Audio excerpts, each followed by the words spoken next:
Vamos a dar el Salmo 1. Feliz de aquel hombre que no anda en consejo de impíos, ni sigue la senda de los pecadores, ni se sienta en el banco de los descreídos, sino que se complace en la ley de Yahvé, que medita en su día y noche. Él es como un árbol plantado a orillas de un curso de agua que da su fruto en la estación propicia y cuyas hojas jamás se marchitan. Todo lo que haga prosperará, no así el impío, nada de eso. El impío será como basura que arrastra el viento. El impío no podrá defenderse en el juicio, ni el pecador en la asamblea de los justos, porque Yahvé conoce la senda del justo, mas la senda del impío se perderá. Acá entonces, localizando el Salmo, fue escrito y recogido especialmente para servir de introducción al Salterio. Los salmos recogidos en el Salterio se van escalonando entre los siglos 8 y 2 antes de Cristo y recopilados cuando se institucionalizó la vida cultural. El tema, acá, así que es una introducción al Salterio,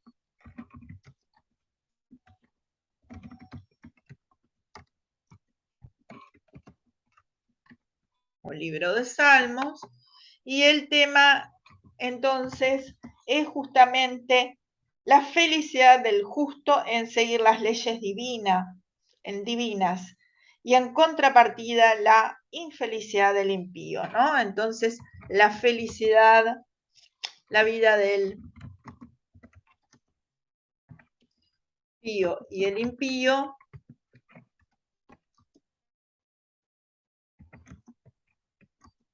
la felicidad del justo en seguir las leyes divinas y en contrapartida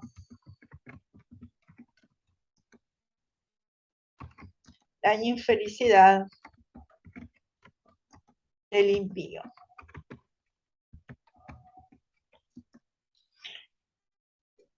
El conocimiento de Yahvé de la vida del hombre, la doctrina del pueblo hebreo como premio y castigo según la vida que haya tenido el hombre.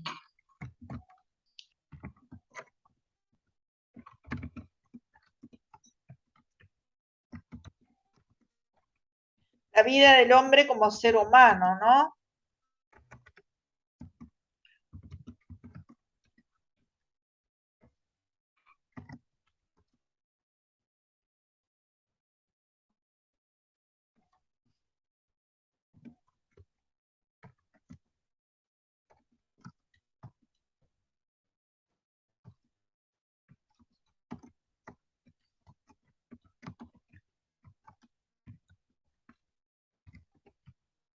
Bien.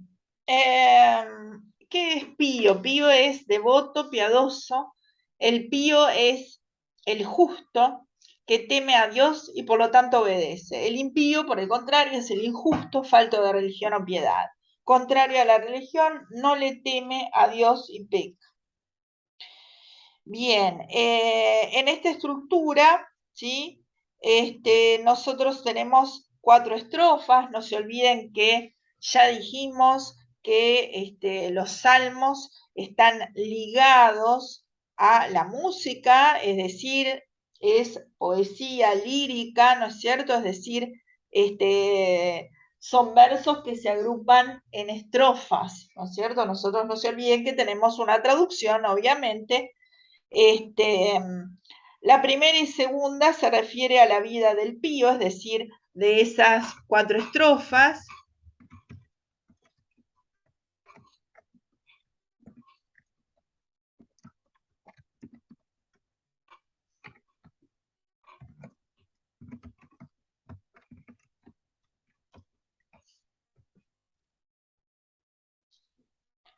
Como ustedes saben, los salmos son uno de los textos que se usan hasta hoy en día en lo que es los cantos religiosos, ¿no es cierto? Están unidos a lo que es el canto, como ya dijimos en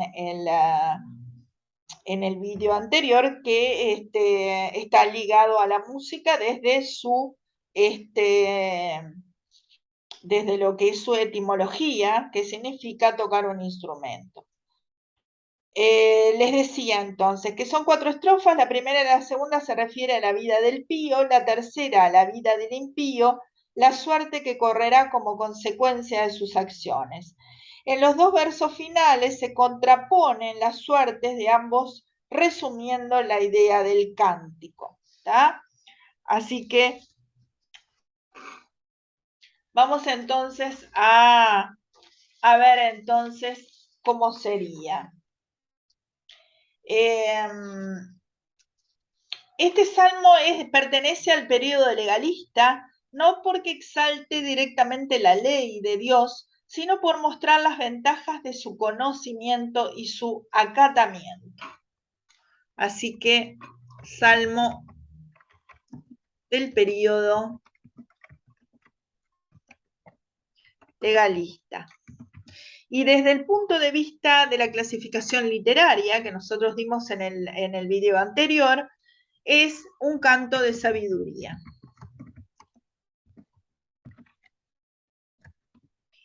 Da normas de conducta sobre la vida moral. Por eso tiene además un carácter didáctico. Bien.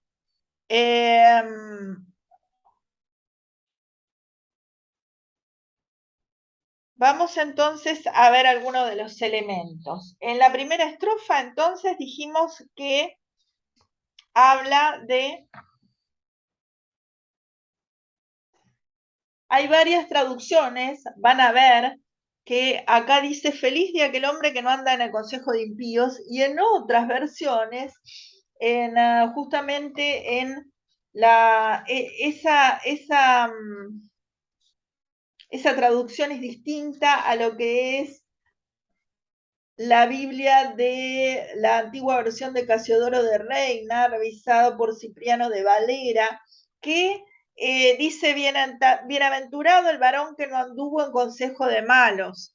¿Sí? Así que tengan en cuenta las dos, porque nosotros desde el punto de vista literario lo que tenemos que encontrar es el sentido, que a veces, bueno, es bienaventurado en el sentido de feliz, por eso la traducción dice feliz de aquel hombre, ¿no? Entonces nosotros nos sirve esas diferentes traducciones justamente para arrojar luz sobre el significado, es decir, el contenido semántico. Bienaventurado el varón, acuérdense que habla en un sentido, hoy diríamos ser humano, ¿no? Pero bueno, tenemos que respetar lo que dice, obviamente.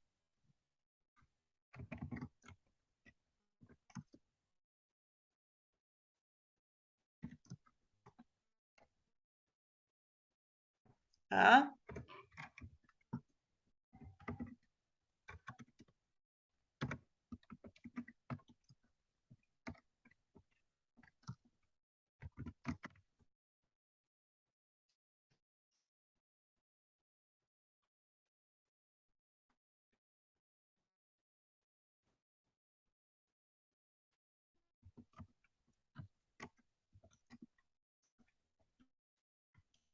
Allí ven que tenemos varias metáforas. Por una parte, el sentido del camino, ¿no es cierto? El camino, la senda, ya una metáfora que siempre está asociado, ¿no? A la vida, al tipo de vida, ¿no? Es decir, el camino como camino, senda, como asociado a la vida, al tipo de vida. Recuerden que la metáfora es una traslación de un elemento real a un elemento figurado. Acá tendríamos una metáfora pura, entonces, que indica un tipo de vida, un tipo de vida, en este caso, en la primera estrofa, de los buenos, porque la primera parte habla entonces de la bienaventuranza o felicidad de los buenos, ¿no? Y ahí en silla de escarnecedores se ha sentado. La otra traducción dice, ni se sienta en el banco de los descreídos. ¿Tá? Es decir, de los que no tienen fe sería, de aquellos que no tienen entonces justamente piedad, ni fe. ¿Tá? Dice el repartido que yo ya les comenté de lo que es sobre Idea Vilariño, los Salmos, ediciones de Casa del Estudiante. Habla de que la senda y el banco son metáforas de uso corriente, que acá sería en esta traducción camino y silla.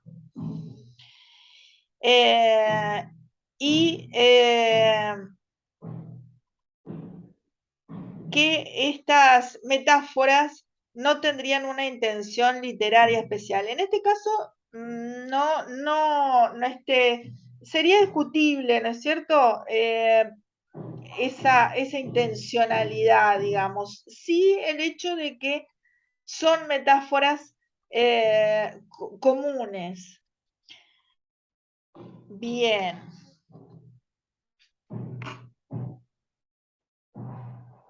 Se complace en la ley de Yahvé que medita en su ley día y noche, es decir, el hecho de el andar con Yahvé.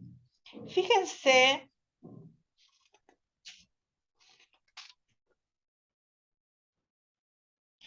que vemos acá este estilo que tiene la Biblia, lo vemos acá en este salmo, es un estilo sentencioso de la poesía hebrea que tiene una función didáctica, ¿sí? Es un estilo sublime que reúne tres grandes condiciones: la grandeza del tema que trata, la belleza de la forma y la elevación de las ideas que sugiere y los sentimientos que provoca.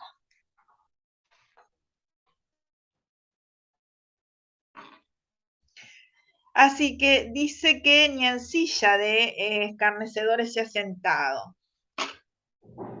Disculpen acá que falta.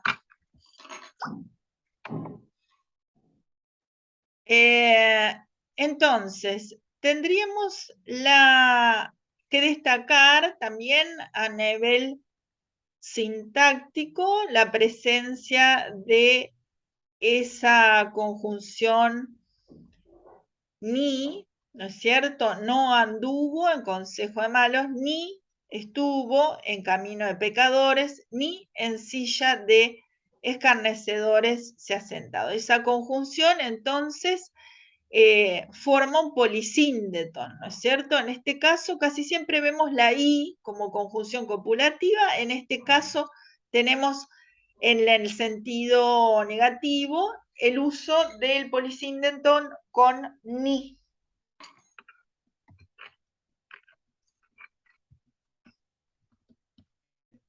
Acuérdense que polisíndeton, poli muchas, síndeton conjunciones, en este caso señala y agrega lo que no estuvo haciendo. No estuvo en consejo de malos, ni en camino de pecadores, ni en silla de escarnecedores. Recuerden siempre definir, ¿no? El recurso, ¿no? Y después saber para qué sirve, ¿no? Sirve en este caso para agregar, da esa idea, esta confusión de que agrega a lo anterior. Agrega que no estuvo en un lugar ni en el otro, ¿sí? Es decir, su situación como un hombre pío, es decir, justo, de fe, que anda en la senda o camino correcto, ¿está? Y además dice que se complace en la ley de Yahvé y que medita en su ley día y noche. ¿Ah?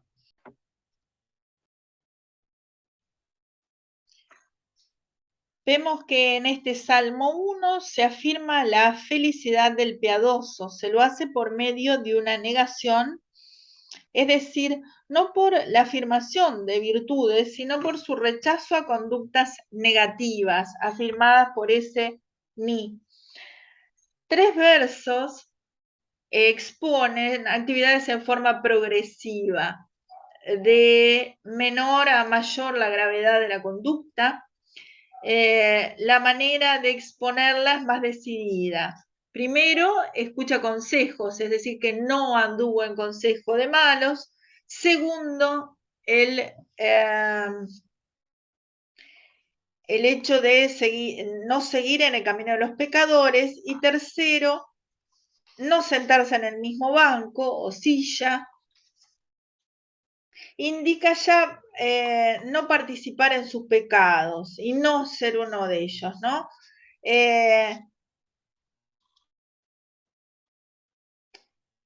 Después, respecto,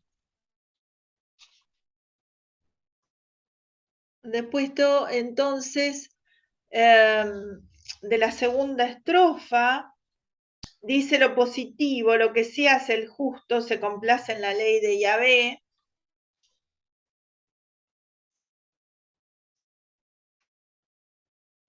Y medita sobre su ley noche y día.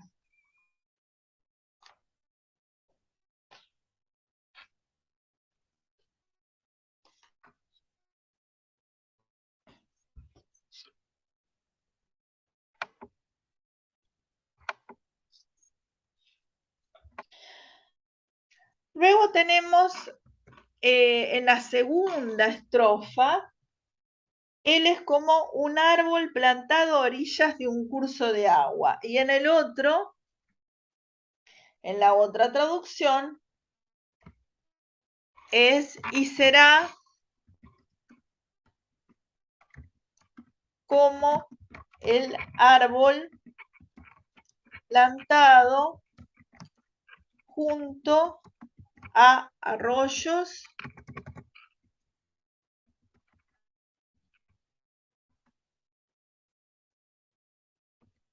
de aguas, que da su fruto en su tiempo.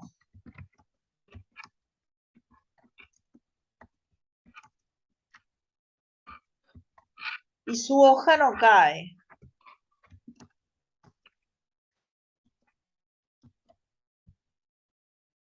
Y todo lo que hace prosperará. ¿Tá? ¿Qué quiere decir acá? Acá entonces tenemos en primer lugar esa comparación, ¿tá? La comparación entonces como figura estilística que consiste en asociar dos elementos, elemento real y figurado, en virtud de una semejanza entre ambos. En este caso, el árbol, ¿tá? Con lo que viene hablando, ¿no? Ese varón en esta traducción, y en el otro hombre, por supuesto, ¿no? Es decir, los sinónimos. Y dice que es como un árbol plantado junto a los arroyos de agua, ¿no? Que da el fruto en su tiempo. ¿Qué significa esto? Que sería como un árbol firme, ¿tá? Que no se mueve con cualquier cosa, da su fruto en su tiempo, quiere decir que tiene digamos, su cosecha, digamos, de otro modo, ¿no? Y su hoja no cae y todo lo que hace prosperará. Es decir, que ahí también tenemos el uso del polisíndeton, en este caso con la I, la conjunción copulativa, donde se agrega también todo lo que no, lo que en este caso en un sentido positivo, no, su hoja no cae y lo que hace prosperará. Es decir, que el último verso viene como una consecuencia de ese árbol que está firmemente plantado, ¿no? Vieron que en esta estructura vemos un paralelismo que consiste en el ordenamiento de las ideas en cláusulas dispuestas con cierta simetría y cierto ritmo, y vemos que se repite la idea inicial en dos versos consecutivos para fijar el concepto por la repetición y a la vez aclaración, completándolo sucesivamente. ¿Sí? Les decía,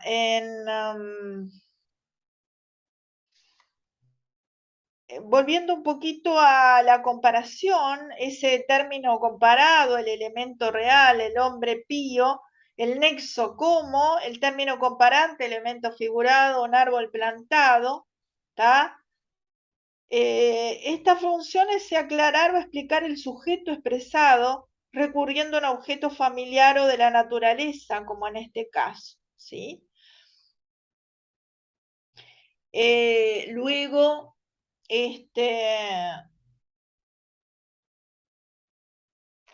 vamos a ver la otra comparación más adelante.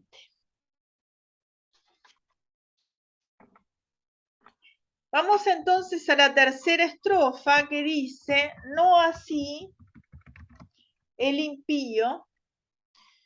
Vamos a seguir, no así los malos, para seguir en la misma, la de Valera.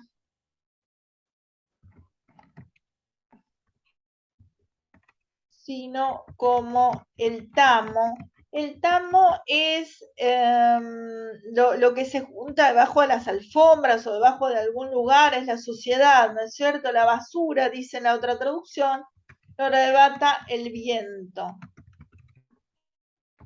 Por tanto, no se levantarán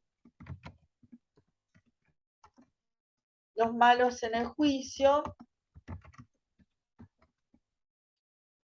ni los pecadores en la congregación de los justos.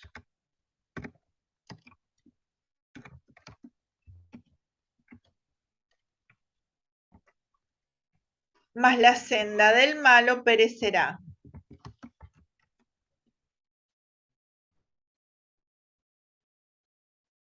Perdón, la congregación de los justos. Vamos a ver hasta ahí.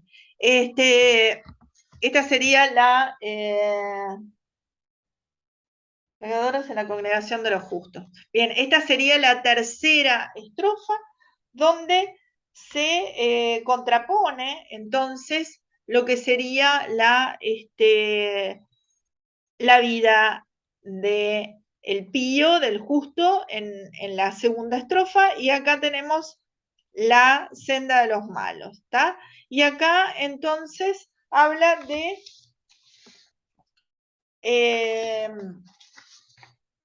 otra comparación o símil, justamente el término comparado, elemento real, es el hombre impío, el nexo como, y el término comparante, elemento figurado, el tamo o basura, que entonces se la llevará el viento, ¿no? Es decir, que carecerá de sentido. ¿Ya? Luego vemos,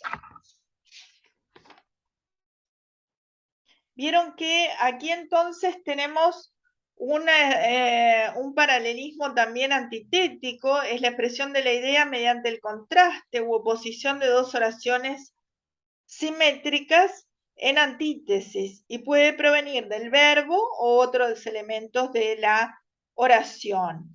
Y lo vamos a ver en la conclusión del Salmo, ¿sí? Que es la que sigue, que viene a ser la última estrofa que nada más tiene dos versos. Dice, porque Jehová conoce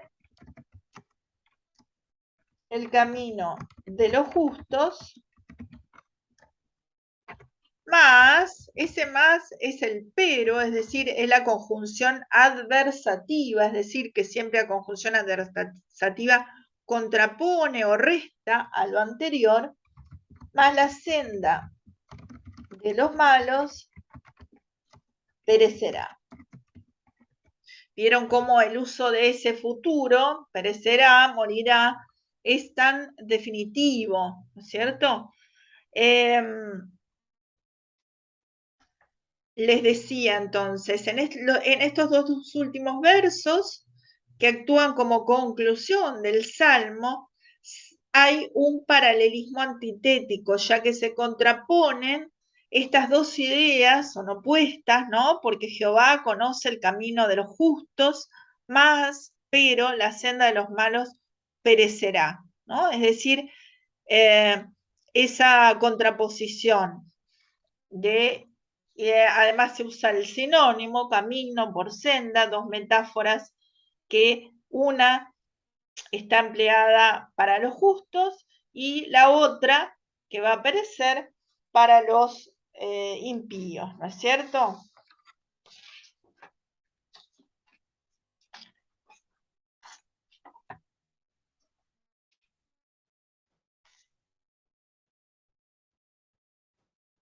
Bien.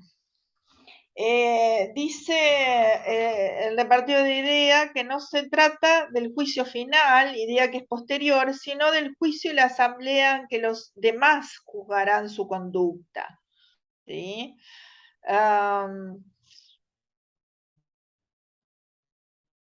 Y en esta última parte, en los dos versos finales, en este paralelismo antitético, las sendas de ambos por la actitud de Yahvé hacia uno y hacia otro.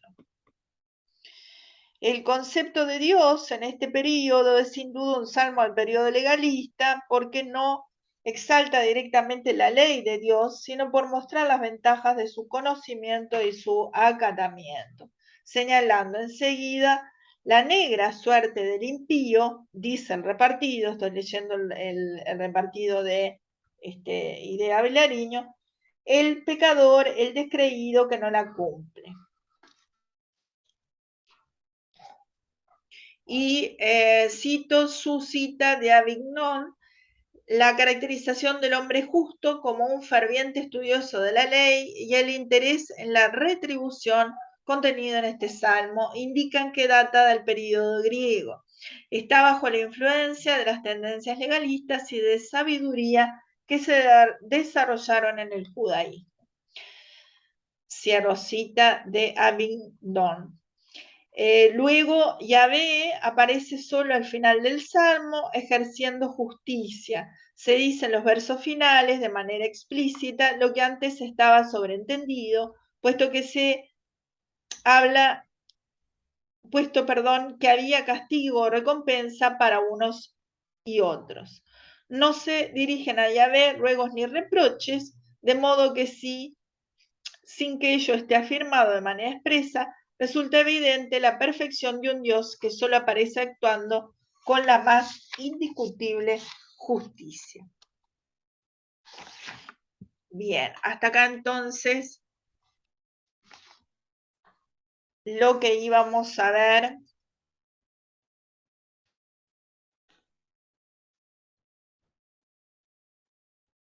de